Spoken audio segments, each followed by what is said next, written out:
Este fanfic y animes mencionados no me pertenecen, derechos a sus respectivos autores. Suscríbanse, dejen su like y comenten. Capítulo 21 Parte 1, Lady Valliere. La voz de una mujer rasgó la oscuridad, despertando a Louise de la Valliere de su plácido y profundo sueño. En lugar de despertarse, Louise gimió mientras se giraba de lado y se acurrucaba aún más bajo las sábanas. Lady Valliere, dijo la voz con más fuerza esta vez, es hora de despertar. No, dijo Louise con un gemido. Déjenme dormir. La mujer permaneció impasible ante las súplicas de Louise y, en cambio, se dirigió hacia las ventanas y abrió las persianas mientras decía, me temo que no. Es la hora del desayuno y tu familia ya te está esperando abajo. Al oír mencionar a su familia, Louise, finalmente y a regañadientes, se incorporó en la cama. Estiró los brazos, bostezó y se frotó los ojos antes de abrirlos. Solo entonces pudo ver que la mujer que la había despertado era una de las muchas criadas que trabajaban para la familia Valliere. Mary, si Louise recordaba bien su nombre. Ambas estaban en la habitación de Louise, en la finca de los Valliere, lo que la desconcertó un poco antes de dejarlo pasar. Ya le he preparado ropa de cambio, Lady Valliere, reveló Mary, extendiendo el brazo hacia la pila de ropa cuidadosamente doblada que esperaba a Louise sobre su cómoda. Dejando escapar otro bostezo y chasqueando los labios, Louise respondió distraídamente mientras se levantaba de la cama. Gracias, Mary. De pronto, Louise se encontró ya no en su habitación con su camisón. En cambio, estaba sentada a la mesa del comedor de los Valliere, vestida con un vestido rosa claro. Sobre la mesa había diversas frutas, carnes y panes. Sentados en extremos opuestos estaban su madre y su padre, ambos ya desayunando. Al otro lado de la mesa, frente a Louise, estaban sus hermanas, Catleya y Eleonore. Como el resto de su familia, Louise ya estaba desayunando, pero no pudo evitar sentir que algo no andaba bien. Mirando alrededor de la mesa, notó que el asiento a su lado estaba vacío, entonces preguntó, ¿dónde está Saito? ¿Saito? Preguntó Catleya, completamente confundida, arqueando una ceja. ¿Quién es Saito? Mi amigo, respondió Louise, cada vez más confundida. Lo conocí cuando intenté invocar a mi familiar. Al oír mencionar a su familiar, Eleonore puso los ojos en blanco y resopló. Ah, sí, tu invocación. Aquella en la que fracasaste por completo, ¿verdad? Eleonore. Reprendió Catleya al ver cómo el rostro y el corazón de Louise se ensombrecían ante la noticia, pero Eleonore continuó. Deja de defenderla, hermana. Sobre todo cuando parece que el agotamiento de Louise le está provocando delirios, proclamó Eleonore con brusquedad. Intentó invocar a un familiar 3 veces y no lo consiguió ni una sola vez. No me extraña que la academia la expulsara. El corazón de Louise se encogió aún más mientras bajaba la cabeza, mirando fijamente el plato plateado reflectante mientras Catleya intentaba decir, eso no es justo y lo sabes. No es culpa suya. Aunque no sea así, ahora es más evidente que nunca que Louise no puede hacer magia y que enviarla a la academia fue una pérdida de tiempo, declaró Eleonore. Deberíamos habernos centrado en su formación matrimonial. Eso habría sido un mejor uso de los esfuerzos de nuestra familia, en lugar de malgastarlos en otro fracaso más. Catleya gruñó enfadada mientras se giraba hacia un lado y exigía, madre, padre. Díganle a Eleonore que está siendo irracional. Ninguno de los padres dijo nada al principio, y Louise levantó la vista de su plato hacia su madre.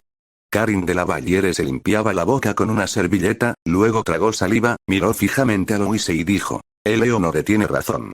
El hecho de que Louise no haya podido invocar a un familiar demuestra que es incapaz de usar magia. Pero sí lo hice, murmuró Louise, con la mente a 1000 por hora mientras intentaba comprender lo que estaba pasando, pero a su madre no pareció importarle ni darse cuenta de la creciente angustia de su hija. En efecto. Ya he despedido a los tutores de magia que teníamos a nuestra disposición, y comenzaremos de inmediato el entrenamiento nupcial de Louise, declaró su padre. Es por el bien de la familia Valliere. El corazón de Louise se encogió aún más al darse cuenta de que su familia estaba demasiado dispuesta a deshacerse de ella. Los sonidos a su alrededor se amortiguaron mientras Catleya intentaba en vano convencer a su familia de lo contrario, pero Louise sabía que no lo hacía con convicción. Parecía que incluso su amable y cariñosa hermana mayor tenía un límite de paciencia. Casi podía sentir la mirada burlona de Eleonore, y sintió que las lágrimas se acumulaban en sus ojos. Pero cuando empezaron a caer sobre el plato de plata, notó enseguida que no eran transparentes. Eran de un rojo oscuro e intenso. Sus ojos se abrieron de par en par y Louise apartó rápidamente la comida que quedaba en el plato, lo que le permitió mirarse la cara y ver un hilo de sangre que le salía de la nariz. Un instante después, su piel empezó a tornarse de un gris cadavérico, y a Louise se le encogió el corazón al recuperar la memoria y darse cuenta de lo que le estaba sucediendo. ¿Louise?, preguntó Catleya con tono preocupado, pero Louise le ignoró mientras tomaba un cuchillo y comenzaba a apuñalarse repetidamente en el vientre y el pecho. «Louise», gritó su familia mientras se levantaban de un salto de sus asientos e intentaban hacerla parar, mientras su padre le arrebataba el cuchillo. «Traigan a un sanador, ahora». Oyó gritar a su madre mientras su padre, él mismo un mago del agua, comenzaba a hacer su trabajo. Pero Louise continuó forcejeando y pataleando mientras su piel se volvía cada vez más gris, y gritó: «¡No! Mátenme. Mátenme, por favor. Antes de que yo».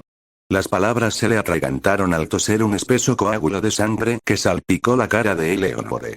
Al mismo tiempo, los ojos de Louise se tornaron de un blanco lechoso, como si hubiera perdido toda noción de sí misma.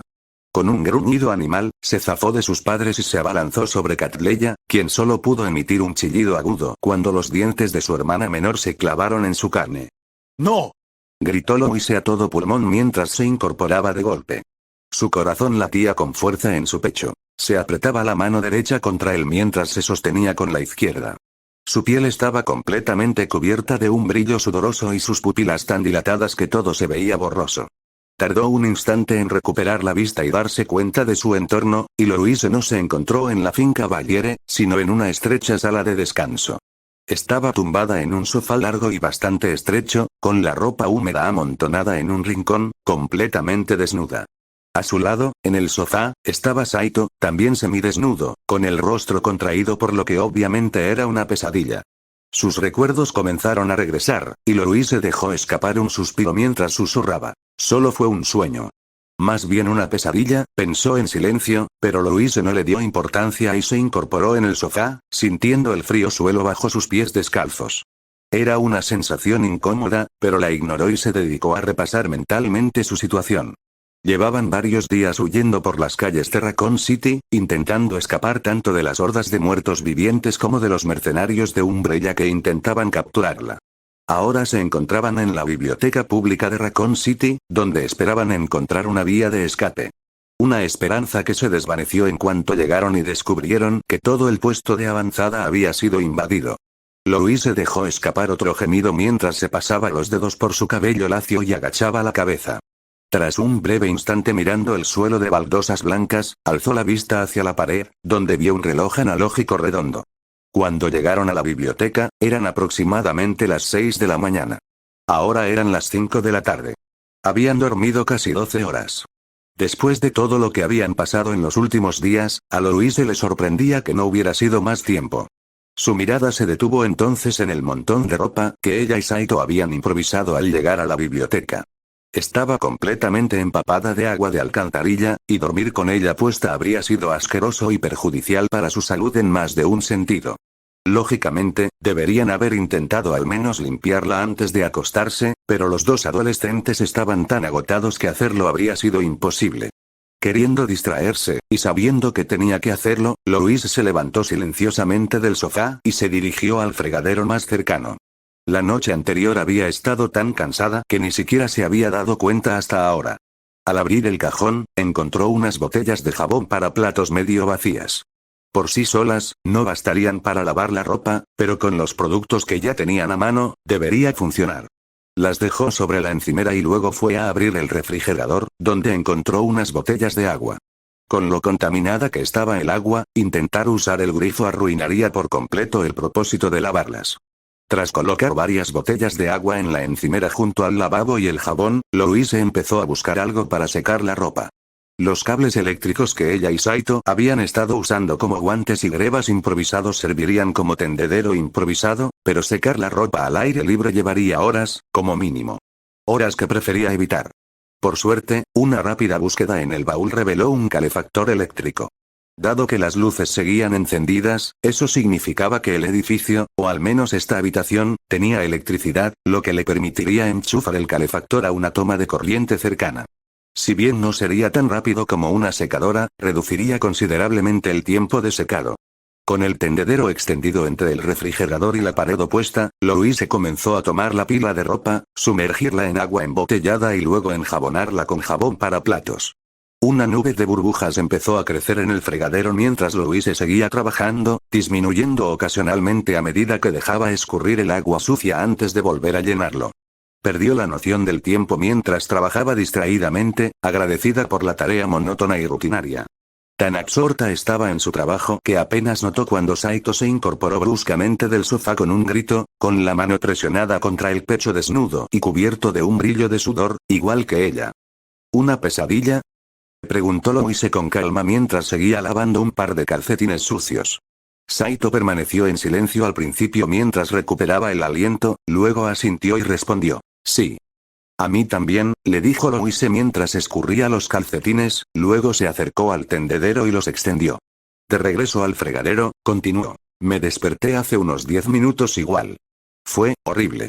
Soñé que me convertía en uno de ellos y atacaba a mi familia. Saito la miraba fijamente, con el rostro inexpresivo, absorbiendo todo lo que Louise decía y callaba, comprendiendo ambas cosas. Guardó silencio un instante y luego reveló. Soñé que tú y yo estábamos siendo rodeados por zombies, entonces aparecieron los mercenarios y te capturaron mientras a mí me devoraban. A Louise se le cortó la respiración por un instante al pensar en la posibilidad, demasiado real, de que sus sueños, de una forma u otra, se hicieran realidad. Pero enseguida volvió a lavar la ropa, queriendo ignorar esa nueva fuente de angustia. Tras unos momentos de silencio, Saito se levantó del sofá y se unió a ella. Ninguno dijo una palabra. Los únicos sonidos que oían eran el correr del agua, el zumbido del calefactor y unos pasos amortiguados tras las paredes. Louise no sabía de dónde venían los sonidos, pero lo único que le importaba era que no provinieran de dentro de su habitación segura. Al mismo tiempo, se alegró de que al menos hubieran tenido la lucidez de cerrar la puerta con llave antes de dormirse. Si tan solo un zombi hubiera logrado entrar mientras dormían, habrían estado perdidos. Cuando terminaron y extendieron la ropa en el improvisado tendedero, Saito y Louise se sentaron en las sillas de la sala de descanso. Ambos estaban desnudos, lo que en cualquier otra circunstancia les habría causado una gran vergüenza. Pero, por más que lo intentaron, no les importó, pues tenían cosas mucho más importantes de qué preocuparse. Tras unos minutos más de silencio, Louise preguntó en voz baja. Saito, ¿qué vamos a hacer ahora? Saito no respondió al principio, mientras miraba distraídamente a su alrededor, probablemente pensando lo mismo que ella. Habían recorrido todo ese camino a través de Raccoon City, pasando por el centro comercial, el zoológico, las alcantarillas e incontables lugares intermedios para llegar a la biblioteca y la promesa de seguridad que alguna vez representó. Pero eso ya no era una opción. La única pregunta, en realidad, era, ¿cuándo cayó el puesto de avanzada? ¿Los atacaron justo antes de llegar, o ya había caído cuando partieron hacia él? Louise supuso que, al final, en realidad no importaba. Finalmente, Saito negó con la cabeza y respondió. Ahora mismo, centrémonos en esperar a que se seque nuestra ropa. No hay mucho que podamos hacer completamente desnudos. Louise asintió, convencida de que era lo mejor que podían hacer en ese momento. Al mismo tiempo, bajó la cabeza y admitió. Odio esto. Todo. Quiero que las cosas vuelvan a ser como antes, cuando lo más aterrador que tenía que afrontar era la película de terror que me obligabas a ver. ¿Te obligué a verlas? Repitió Saito con una risita divertida. Me parece recordar que me obligaste a mostrarte esas películas. Dijiste, y cito textualmente, no me trates con condescendencia. Puedo soportar lo que tu cultura considere las películas más espantosas sin asustarme en absoluto, y me obligaste a mostrarte la cosa. Para cuando terminó, estabas escondido detrás del sofá. Eso no viene al caso, replicó Louise, con un leve rubor de vergüenza al recordar aquello. Había estado tan asustada que aquella noche acabó usando a Saito de almohada.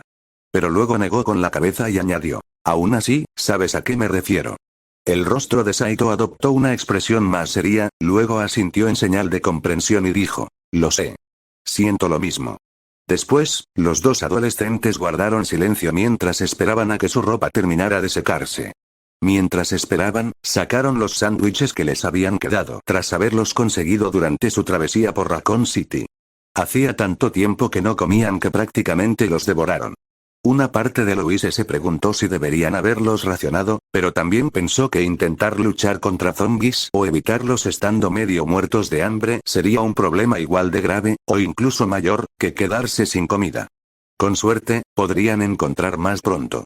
Al mismo tiempo, hicieron inventario del equipo que les quedaba. Saito había agotado por completo la munición de su escopeta y solo le quedaba un cargador para su Glock. Louise no estaba mucho mejor, con apenas 6 balas para su revólver Ladysmith. Si bien su cuchillo y hacha aún funcionaban, lo que significaba que no estaban del todo indefensos, pronto se dieron cuenta de que se estaban desafilando. Un afilador de cuchillos que habían encontrado logró recuperar parte del filo, pero aún quedaban lejos de estar impecables. Surgió otro problema. Tanto Saito como Louise sintieron de repente la necesidad imperiosa de orinar. Pero, dado que cualquier lugar fuera de la sala de descanso era, en el mejor de los casos, inseguro y, en el peor, francamente peligroso, se vieron obligados a usar un pequeño cubo de basura como retrete. Ambos juraron no volver a hablar del tema si podían evitarlo. Finalmente, tras casi 2 horas de espera, su ropa estuvo lo suficientemente seca como para poder ponérsela cómodamente. Ambos adolescentes notaron que aún estaba algo húmeda, pero era mejor que nada. Tras cargar sus armas, Saito y Louise salieron con cautela de la relativa seguridad de la sala de descanso y entraron en el vestíbulo de la biblioteca. Lo que encontraron no era muy diferente de lo que habían visto la noche anterior. El vestíbulo estaba completamente cubierto de basura, con varias manchas de sangre en el suelo. Detrás del mostrador parecía haber un cuerpo medio devorado de una mujer que claramente había intentado refugiarse, sin éxito. Y lo que era más importante, por el momento parecía estar libre de muertos vivientes. Dirigiéndose hacia una de las ventanas frontales, Saito y Louise observaron los restos del puesto de avanzada arrasado. Aunque podían ver numerosos cadáveres esparcidos por el suelo, ninguno parecía moverse. Eso les bastaba, al menos por el momento, así que, con suma cautela, abrieron lentamente las puertas de la biblioteca y salieron. Casi de inmediato, les golpeó el hedor a sangre y cadáveres, pero a esas alturas ya se habían acostumbrado. Aquello les inquietó un poco, pero lo ignoraron por ahora. Jesucristo, murmuró Saito para sí mismo mientras asimilaba todo. Toda la calle frente a la biblioteca era un auténtico caos, un verdadero infierno. Decenas de cadáveres en distintos estados de descomposición y heridas yacían esparcidos por el suelo, rodeados de charcos de sangre seca. Cientos de casquillos percutidos indicaban a los 2 adolescentes que se había desatado un intenso tiroteo antes de que las hordas de muertos vivientes acabaran con los defensores. Varios vehículos, entre coches y camiones civiles y hombres militares, formaban un pequeño laberinto que conducía a la biblioteca como un embudo, con una sección central relativamente despejada, de forma casi cuadrada. Ambos extremos de la calle estaban bloqueados, uno por una gran valla de alambre y el otro por un camión volcado. Un vistazo rápido al tanque acoplado reveló que transportaba nitrógeno líquido. Sin embargo, más importante que lo que tenían cerca era lo que se extendía a lo lejos. Saito y Louise podían oír los gemidos de los no muertos mientras vagaban por las calles. Por suerte, ninguno estaba lo suficientemente cerca como para notar a los adolescentes, pero sí lo suficientemente cerca como para sentir su presencia. Más allá, en el horizonte, donde el sol se ponía, se alzaban densas nubes de tormenta que se acercaban a gran velocidad. Ya sentían las primeras gotas de lluvia sobre sus hombros, y pronto caería la lluvia. Al ver un relámpago en el horizonte, seguido del sordo retumbar del trueno, Louise admitió: prefiero no tener que salir corriendo en medio de una tormenta. Yo tampoco, convino Saito mientras se frotaba la barbilla distraídamente. Luego añadió: creo que lo mejor que podemos hacer es quedarnos en la biblioteca. Al menos por ahora. ¿Estás seguro? La verdad es que no, dijo Saito encogiéndose de hombros. Podríamos coger uno de estos coches y marcharnos, pero ninguno parece que vaya a funcionar. Y con lo congestionada que está esta calle, dudo que encontremos sitio para movernos. Por lo que veo, ha pasado medio día desde que perdimos de vista a esos mercenarios que nos perseguían, así que todavía no saben dónde estamos. El ejército estuvo usando este lugar para evacuar gente hace poco, así que existe la posibilidad de que alguien venga a comprobar si han aparecido más supervivientes. Incluso podría haber algún equipo de radio que podamos usar para llamarles. Quedarnos en la biblioteca también nos protegería de la tormenta, y parece bastante defendible. Louise echó un vistazo rápido a todos los soldados muertos antes de decir: aunque así sea, los superaron en número. El ejército tenía docenas de soldados aquí, y solo quedamos nosotras dos. Sí, lo sé. Contaba con que solo nosotros dos pudiéramos permanecer ocultos y no atraer a demasiados zombies. Pero si tienes alguna otra idea mejor, me encantaría escucharla. De verdad. Por más que lo intentó, Louise no pudo idear un plan mejor. Los únicos que se le ocurrieron presentaban sus propios problemas. Con un suspiro pesado y resignado, respondió: tienes razón. Pero una vez que pase la tormenta, deberíamos irnos. De acuerdo. Vamos, quizá podamos encontrar munición y provisiones. Con un firme asentimiento, Louise se unió a Saito para registrar el puesto de avanzada invadido en busca de provisiones. Pronto descubrieron que no había mucho. Si Louise tuviera que adivinar, diría que la mayor parte de las provisiones se habían agotado cuando el puesto fue tomado, y que casi todo lo que quedaba ya había sido recogido por carroñeros desesperados que habían pasado por allí. Ya fuera antes de que Saito y Louise llegaran, o después, mientras dormían profundamente. En cualquier caso, no tenían mucho que pudieran usar. Saito encontró una caja de cartuchos de escopeta que usó de inmediato para recargar su cargador tubular, junto con una caja de 30 balas de 9 milímetros para Bellum, suficientes para 2 cargadores más. Louise logró encontrar una caja de balas de 5,56 milímetros para su Mini 14, lo que le dio 2 cargadores, pero desafortunadamente no pudo encontrar ninguna munición 38 especial para su revólver. Tenía esas cajas de balas 380 ACP que había recuperado del cadáver del mercenario de la US, pero hasta que no encontraran un arma que pudiera dispararlas, eran inútiles. Hablando de armas, todavía no había encontrado ninguna que pudieran usar. Las que quedaban estaban rotas, con los cañones doblados y los cajones de mecanismos destrozados. Supuso que las que aún fueran utilizables serían las primeras en ser robadas por los carroñeros. Sin embargo, había una caja amarilla grande y gruesa detrás de un muro de sacos de arena y una ametralladora montada y vacía. No sabía qué contenía, ni cómo abrirla, pero suponía que debía haber algo valioso dentro. Pero con lo grande y pesada que era la caja, que le llegaba hasta las espinillas, era imposible moverla. Probablemente por eso seguía allí. ¡Santo cielo! Oyó exclamar a Saito, llamando su atención. Encontró a su mejor amigo intentando en vano abrir la puerta trasera de un Humvee. Acercándose a él, le preguntó: ¿qué sucede? Saito dejó escapar otro gruñido mientras intentaba abrir la puerta de nuevo. Al no conseguirlo, frunció el ceño y retrocedió señalando por la ventana. Hay una escopeta Benelli M3 ahí dentro, pero el coche está cerrado. Louise echó un vistazo a través de la ventana antibalas. Tal como Saito había dicho, había una escopeta sobre el asiento trasero, junto a un estuche abierto. En el suelo del Humvee yacía el cadáver de un soldado, con la nuca destrozada. No era difícil deducir lo que había sucedido. Ignorando por el momento las espantosas consecuencias, Louise preguntó: ¿ya tienes una escopeta? ¿Para qué necesitas esta? Mi Itaka es de acción de bombeo y solo tiene capacidad para 4 cartuchos, respondió Saito. Una Benelli M3 es semiautomática y además tiene capacidad para 4 cartuchos. Esta también es un modelo militar, así que tiene capacidad para 8. Si las cambio, mi potencia de fuego se duplicaría. Louise asintió, comprendiendo.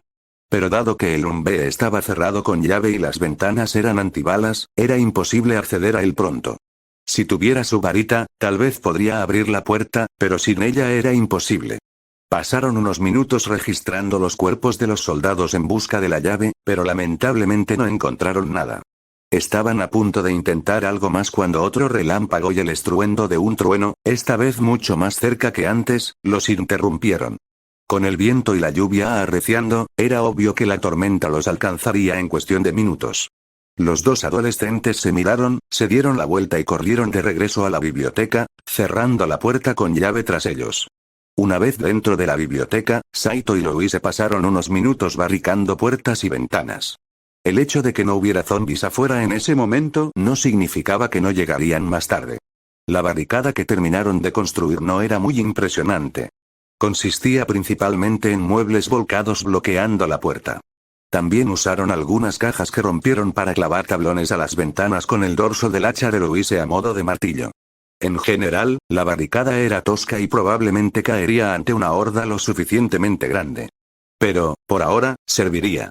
Ahora que estaban a salvo, al menos por el momento, Louise y Saito volvieron a la sala de estudio pública, que constituía el corazón del edificio.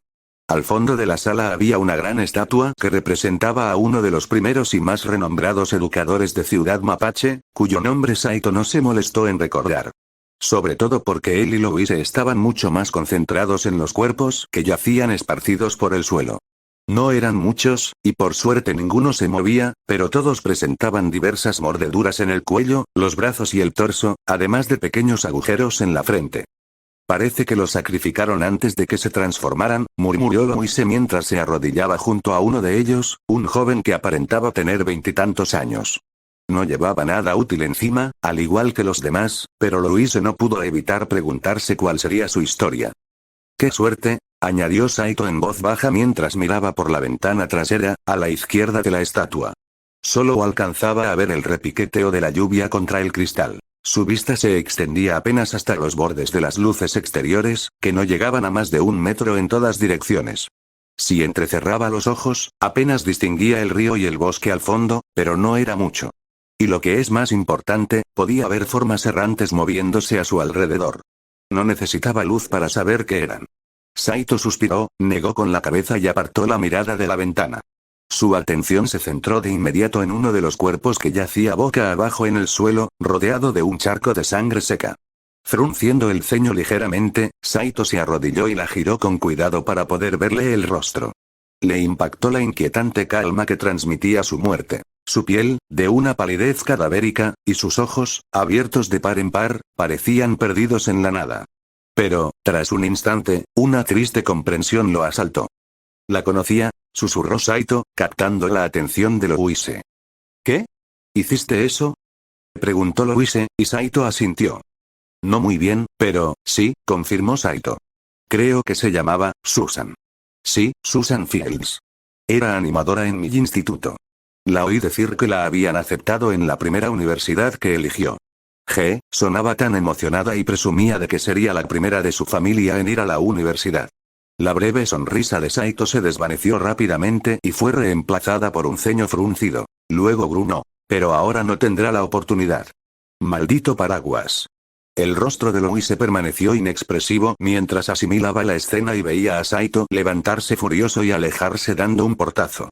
Su mirada se detuvo un instante más en el cuerpo de Susan. No podía fingir sentir un dolor personal y genuino por su muerte. Al fin y al cabo, no la conocía. Lo único que podía sentir era una ira que se sumaba a la ya existente y generalizada contra Umbrella por todas las vidas que habían arrebatado y destruido. Todo por su codicia y ansia de poder. De una forma u otra, tenían que pagar, pero por más que lo intentaba, no sabía cómo. La Tierra y Terre eran dos mundos completamente distintos, pero tenían algo en común. Quienes ostentaban riqueza y poder solían eludir las consecuencias de sus actos más tiempo del debido, y Umbrella poseía ambos en abundancia. Si bien no dudaba de que el gobierno estadounidense intentaría sacarles el máximo provecho a la corporación Umbrella por lo sucedido en Raccoon City, no le sorprendería que el proceso legal se prolongara durante años, incluso con pruebas irrefutables.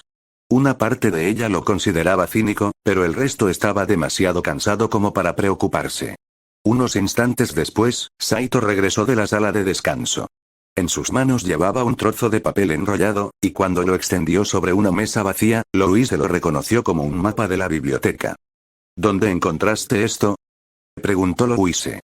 En ese cofre grande, respondió Saito, inclinando bruscamente la cabeza hacia la sala de descanso para enfatizar. Sé que hemos estado aquí mucho durante el último mes, pero pensé que tener este mapa no estaría de más. Louise asintió, y luego examinó el mapa. Sin contar el tejado, la biblioteca se distribuía en 3 plantas.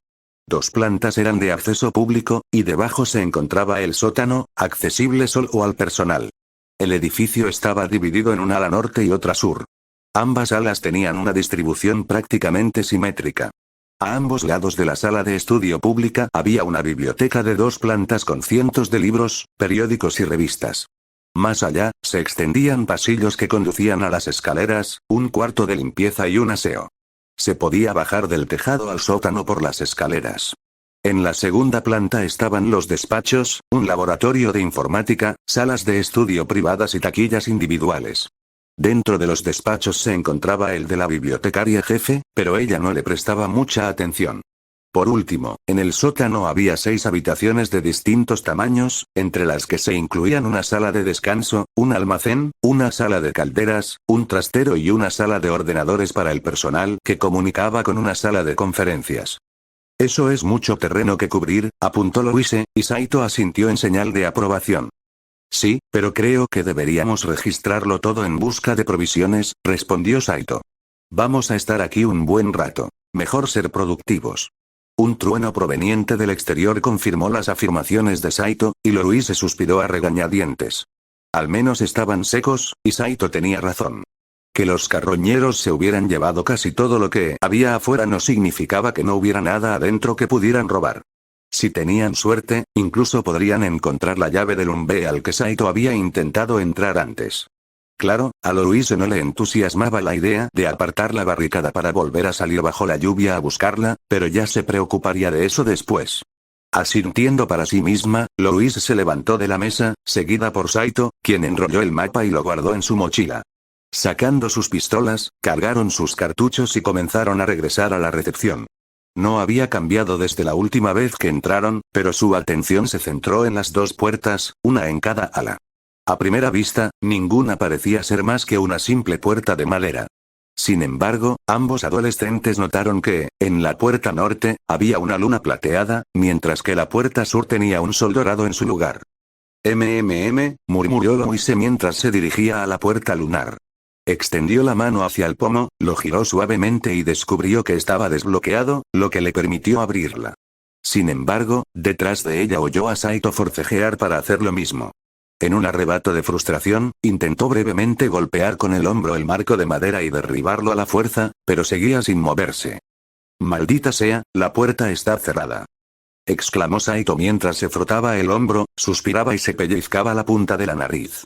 «Perfecto, si tan solo tuviera mi varita», murmuró Louise mientras agachaba la cabeza, pero Saito rápidamente negó con la suya. «No pasa nada. Al fin y al cabo, solo es una puerta cerrada», le dijo Saito. Mirando las bisagras, añadió. «Podría intentar volarlas con la escopeta. Leí en una revista que hoy en día las escopetas de combate se usan sobre todo para derribar puertas. Pero la verdad es que no sé cómo hacerlo de forma segura. Y lo que es más importante, prefiero no malgastar munición». «De acuerdo. Tendremos que encontrar la llave», respondió Louise. Echando un vistazo a la puerta lunar, sugirió. «Creo que estos iconos significan algo. Quizás se abren con diferentes llaves». «¿Cómo qué? ¿Una llave del sol y una llave de la luna?» «Tal vez. Nunca les había prestado mucha atención antes». Saito suspiró de nuevo mientras sacaba brevemente el mapa y, con un rotulador, marcaba las puertas. Al guardarlo, dijo. «Bueno, es mejor que nada». «De acuerdo, primero el ala norte». Tomando la delantera, Saito abrió con cuidado la puerta del pasillo norte e inmediatamente hizo una mueca de dolor. La última vez que había estado en la biblioteca, ese pasillo estaba luminoso, limpio e impecable. Ahora las luces estaban apagadas y el suelo estaba cubierto de basura, suciedad, sangre y cristales rotos de las ventanas cercanas. Varios cuerpos yacían esparcidos contra el suelo y la pared. Ninguno se movía en ese momento, pero mientras ambos adolescentes entraban, los evitaron con cautela. Otro relámpago iluminó brevemente el pasillo, proyectando sombras en la pared mientras los cuerpos se arrastraban afuera. Saito y Louise giraron la cabeza de inmediato hacia los muertos vivientes que se estrellaban contra los cristales, gruñendo hambrientos al verlos e intentando alcanzar a su próxima presa. Louise consideró brevemente dispararles a la cabeza, pero lo descartó. No tenía mucha munición y aún no representaban una amenaza. Aún así, al acercarse a las puertas dobles de la biblioteca del ala norte, ella y Saito se detuvieron con cautela junto a un cadáver desplomado contra el marco. Saito consideró brevemente pasar de largo, pero luego decidió que era demasiado arriesgado. Con cuidado, sacó su cuchillo y apuntó la punta de la hoja hacia el cuello del cuerpo, para luego clavarla con la mayor rapidez posible. La hoja atravesó la carne del cadáver sin resistencia, entrando por un lado del cuello y saliendo por el otro. Mientras Saito retiraba el cuchillo y retrocedía, Louise ya apuntaba con su revólver a la cabeza, con el dedo cerca del gatillo. Por suerte, el único movimiento del cuerpo fue desplomarse hacia un lado y caer al suelo al alterarse su centro de gravedad. Saito suspiró aliviado, pero al mismo tiempo miró el cuerpo que acababa de profanar sin querer. Sabiendo que no era un zombie, apuñalar un cadáver le parecía, en el mejor de los casos, una falta de respeto. Claro que eso fue antes de que los muertos empezaran a resucitar y a caminar por las calles devorando gente. Para entonces, Saito sabía que las víctimas del virus T no estaban realmente muertas, pero la cuestión seguía en pie. Aún así, el día en que pudiera pasar junto a un cadáver con la plena certeza de que estaba muerto sería un día bienvenido. Dudaba que alguna vez llegara a suceder, pero un niño podía tener esperanza. Saito alzó su Glock frente a su rostro, mientras Louise hacía lo mismo al otro lado de la puerta doble con su revólver. Empujó las puertas y entró en la biblioteca. Al igual que el pasillo exterior, el otrora impoluto lugar de aprendizaje era ahora un desastre total. Papeles sueltos y basura revoloteaban por la sala mientras un fuerte viento entraba por una ventana rota. Varias de las altas estanterías se habían derrumbado, esparciendo su contenido por el suelo. Muchas de las mesas y sillas, que en algún momento habían sido utilizadas por incontables estudiantes y otros ciudadanos de Raccoon City para leer en silencio, estaban rotas por alguna fuerza invisible. Al levantar la vista brevemente, Saito notó que varias secciones de la barandilla de madera del segundo piso se habían hecho añicos, dejando al descubierto restos inertes en el suelo. No le costó imaginar cómo había sucedido. Más importante que el estado deplorable de la habitación era que no todos los cuerpos estaban inmóviles. Enseguida divisó al menos 3 zombies. Uno devoraba la carne de un soldado, y el sonido húmedo de los desgarros resonaba en la habitación con cada mordisco. Los otros 2 deambulaban sin rumbo, y uno de ellos se percató de su llegada. Con un gruñido desgarrador escapando de su mandíbula rota, el zombi comenzó a avanzar hacia ellos, con los brazos extendidos, apartando libros y papeles sueltos a su paso. No llegó muy lejos, pues una ráfaga de disparos de Saito y Louise a la cabeza lo derribó. Al caer el cadáver al suelo como un saco de ladrillos, los otros 2 zombis centraron su atención en ellos. Emitieron gemidos animalescos mientras se incorporaban y se abrían paso hacia los 2 supervivientes. Pero para entonces, Saito y Louise ya se habían acostumbrado a esto y apuntaban a sus nuevos objetivos, eliminándolos rápidamente con unos pocos disparos a la cabeza. Al desplomarse, ambos adolescentes se abalanzaron sobre ellos, sacando sus armas cuerpo a cuerpo y apuñalando o cortando con sus cuchillas los cuellos y cráneos de los zombis. Solo cuando las cabezas estuvieron completamente destrozadas se relajaron. Sin embargo, la relajación de Louise duró poco. Sacó el tambor de su revólver y miró las balas que le quedaban. Frunciendo el ceño, murmuró para sí misma: solo quedan 2. Maldita sea. Tras empujar el cilindro hacia adentro, Louise echó un vistazo a su alrededor en busca de munición. Saito ya estaba registrando los escombros, moviéndose a paso ligero por si el estruendo atraía a algún visitante indeseado. Pero entre la furiosa tormenta exterior y los gruesos muros que los rodeaban, Louise supuso que el ruido se había amortiguado un poco, lo cual, según ella, era una ventaja. Sin embargo, no podía pensar en eso, no cuando casi se le habían acabado las balas del revólver. Y después de recorrer las alcantarillas, prefería no malgastar sus balas de rifle en zombis comunes. Ella y Saito registraron cada rincón. Registraron los bolsillos de cada cadáver, abrieron todas las bolsas, vaciaron todos los cajones, pero lamentablemente no encontraron mucho que Louise pudiera usar para su revólver. Lograron encontrar más cartuchos de escopeta, balas de rifle y munición para la Glock de Saito, además de una granada de fragmentación, pero nada que resolviera el problema más urgente de Louise. Con un suspiro resignado, Louise miró hacia el segundo piso. No todas las estanterías se habían derrumbado por completo. De hecho, la mayoría seguían en pie, formando un pequeño laberinto. Los restos de varias escaleras de madera con rodillos en la base estaban rotos, y solo unas pocas permanecían intactas. Pero su atención se centró en el cuerpo inerte de una mujer sobre una de las estanterías. Parecía haberse caído de la barandilla del piso superior, aterrizando de espaldas sobre la estantería. Su cuello estaba ladeado en un ángulo extraño, lo que le indicó a Louise que la caída no había sido agradable. Pero lo más importante era que, mientras su brazo izquierdo colgaba del borde de la estantería, su mano derecha parecía sujetar algo contra su pecho. Entrecerrando los ojos hacia el objeto, gritó: «Saito, ¿puedes ver lo que está sosteniendo?» murmuró Saito confundido antes de seguir con la mirada el dedo extendido de Louise. Lo miró y entrecerró los ojos antes de responder: Creo que es una pistola». Eso despertó el interés de Louise, y preguntó: «¿Crees que puedes conseguirlo?» Saito se acercó a la estantería y la inspeccionó de arriba a abajo. Mientras se frotaba la barbilla, tiró distraídamente de los restos de una escalera destrozada y dijo, no en este estado, y prefiero no intentar subir por aquí. No te culpo, admitió Louise, y luego comenzó a caminar para intentar averiguar cómo llegar al arma de fuego sin romperse el cuello como la desafortunada dueña anterior. Al mirar al suelo, notó que, si bien el estante que sostenía su premio estaba fijo, algunos de los que lo rodeaban se deslizaban sobre rodillos en ranuras. Con un simple empujón, se podían mover a otro lugar. Algunos incluso conservaban sus escaleras intactas. Lentamente, a Louise se le ocurrió una idea, se acercó a la otra estantería que permanecía inmóvil y dijo, Saito, ¿crees que podrías empujar y tirar de las estanterías por mí? Sí, ¿por qué? Preguntó Saito mientras Louise comenzaba a subir la escalera.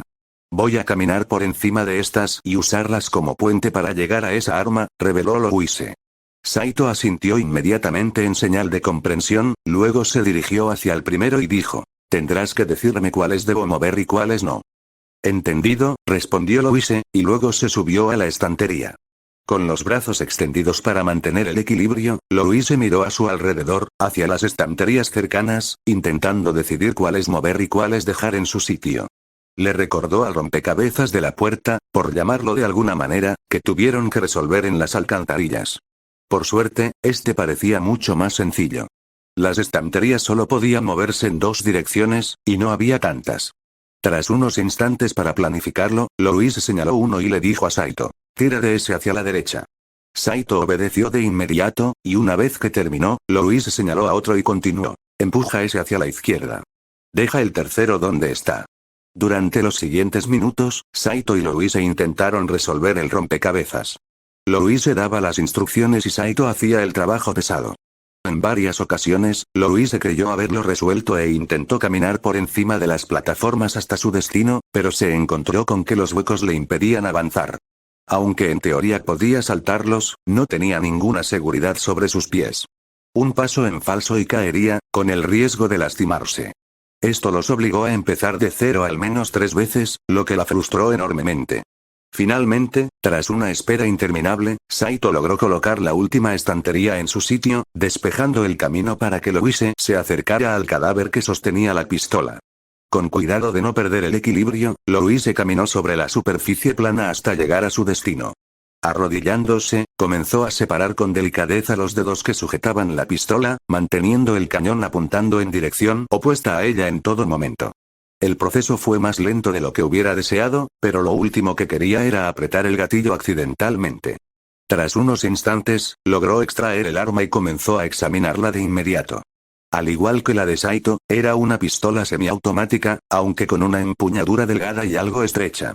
La empuñadura era de madera y el metal tenía un acabado de níquel ligeramente deslustrado. El arma le resultaba vagamente familiar, pero no sabía qué era. Lo único que reconoció fue el logotipo de la armería Kendo grabado en el lateral del cañón. Tras decidir consultar a un experto, o al menos a la persona más cercana a uno que tenía a mano, Louise expulsó el cargador medio vacío y luego tiró del cañón para expulsar la bala que aún contenía. Guardó ambos en el bolsillo mientras dejaba caer suavemente la pistola en las manos de Saito, que la esperaban, y preguntó, «Saito, ¿qué es esto?»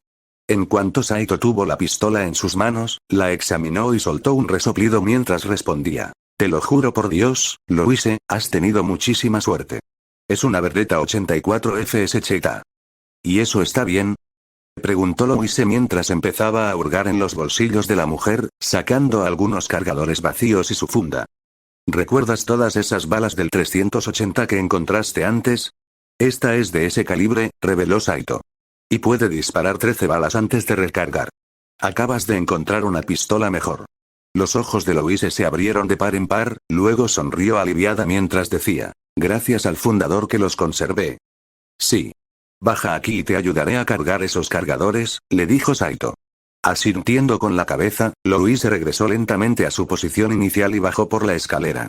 Junto a una mesa vacía, Saito y Louise comenzaron a cargar los cargadores con las balas del calibre 380 ACP, 5 en total, al igual que la pistola de Saito. Le costó un poco acostumbrarse a los movimientos, pero descubrió que eran bastante intuitivos y fáciles de aprender. Probablemente esa era una de las razones por las que las naciones de la Tierra habían abandonado en gran medida las armas más clásicas. La facilidad de uso implicaba un entrenamiento más rápido, lo que significaba que los ejércitos eran más baratos de reclutar y mantener. Pero eso era algo en lo que podía concentrarse después. Por ahora, tenía que concentrarse en no dispararse accidentalmente a sí misma ni a su amiga mientras empuñaba el arma cargada a modo de prueba. Por suerte, Louise descubrió que la cheta se sentía bastante natural en su mano. La empuñadura era suave pero firme, y el peso no era excesivo. Unos cuantos disparos de prueba contra unos libros que Saito había colocado como blancos improvisados le indicaron que el retroceso no era muy diferente al de las 38 especial que solía usar. En definitiva, comprobó que la evaluación de Saito era acertada. Había encontrado una mejora. Aunque sabía que la cheta era mejor que su Ladysmith, tanto en términos de munición disponible como de potencia de fuego total, se enfundó su arma antigua en la cadera, para gran confusión de Saito. ¿Por qué te quedas con el revólver?, preguntó Saito mientras Louise sostenía hacia abajo su arma recién adquirida. Porque, aunque solo me queden 2 balas para mi revólver, ahora mismo 2 armas son mejor que una, señaló Louise. Además, le he cogido cariño. Encariñada. Lo entiendo, pero solo es un arma que usas para defenderte. No me malinterpretes, me gusta Mitaka. Pero si me hago con esa M3, le daré las gracias por su servicio y la dejaré para que otro la aproveche. Pero ambas pistolas usan la misma munición. Tiene todo el sentido del mundo que elijas una u otra, señaló Louise. Ninguna de las mías usa la misma munición, ¿recuerdas? Puede que ahora mismo no tenga balas para mi revólver, pero siempre puedo encontrar más si tengo suerte. Sí, sí. Lo entiendo. Me refería más bien al tema del apego. Eso no tiene ningún sentido para mí, admitió Saito, y Louise asintió. De acuerdo. Bueno, ¿recuerdas lo que dije sobre la varita de un mago? ¿Sobre que es la única forma en que un mago puede usar la magia y una varita puede ser cualquier cosa? Sí, pero yo no, oh. Exacto, reveló Louise. Puede que ahora no tenga una varita, pero puedo convertir otra cosa en un reemplazo. Lo he estado intentando desde que Umbrella me la quitó. Si hay algo que pueda convertirse en una nueva varita, es ese revólver. Mi primera ama. Una parte de Louise se sentía ligeramente perturbada ante la idea de convertir una pistola en una varita. Le parecía brutal y funcional, muy alejada de la elegante herramienta que simbolizaba la nobleza en su sociedad. Pero la otra parte simplemente aceptaba la realidad de su situación. Se conformaría con un tenedor cuchara de plástico como varita si lograba que funcionara. No solo eso, si su revólver se convertía en su varita, como esperaba, también podría usarse como arma. Supuso que por eso tantos magos militares optaban por varitas espada.